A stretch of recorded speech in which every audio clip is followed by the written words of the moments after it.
हम लोग आज साथ में हैं तन्नकली भरनी जी के साथ में, जो भारतीय फिल्मों के, तेलुगु फिल्मों के सुपरस्टार हैं, और उनसे हम गंगा जी के बारे में, उनकी महिमा के बारे में जानते हैं। नमस्कार, मैं सुपरस्टार नहीं हूँ, मैं एक्टर हूँ। हमारे भरत हमारे खास कुटुंब सभ्युल्लागा माకు మా కౌసల్య భరత్. గంగే చ యమునే చైవ గోదావరి సరస్వతి నర్మదా సింధు కావేరి జలేస్మిన్ సన్నిధిం కురు అనేది ఒక భారతీయ తత్వం.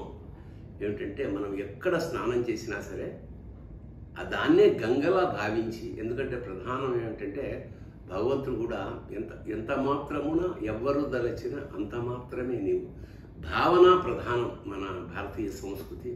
అలాంటి అంటే భారతీయుడై పుట్టి హిందువులై పుట్టిన ప్రతి వాళ్ళకి జీవితంలో ఒక కోరిక ఉంటుంది. ఒకటి కాశీకి వెళ్ళడం, రెండు గంగలో మునగడం.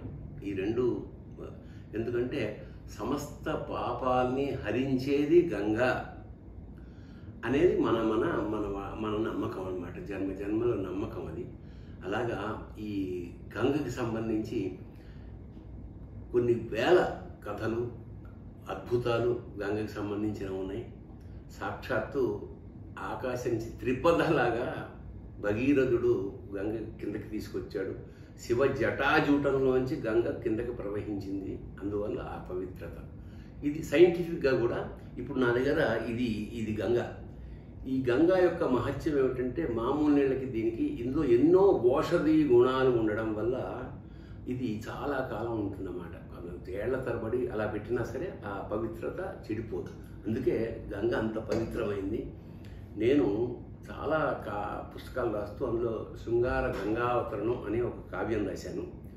అదే అదే గంగ కరుణాంతరంగ దివి నుండి దిగి వచ్చెను పాపముకడు గంగ, రంగని పాదాల కింద పుట్టిన ఆ గంగ, లింగని తల మీదికెట్లు పారే విచిత్రంగా, ఇదే గంగ చరితంగా కమనీయంగా, అనుకుందాం మరోసారి రమణీయంగా అని కావ్యం రాశాను. అలాంటి గంగని ఈ సందర్భంగా మా భరత్ కలిసి నమామి గంగే అనే పెద్ద ప్రాజెక్టు జరుగుతోంది. అంటే ప్యూరిఫికేషన్ ఆఫ్ గంగ అనమాట. అంతే ఈ మధ్య అంటే మన వాళ్ళకి అవగాహన లేక గంగని కలుషితం అయిపోయింది. అలాంటి గంగని ఇవాళ ప్యూరిఫికేషన్ మొదలెట్టారు.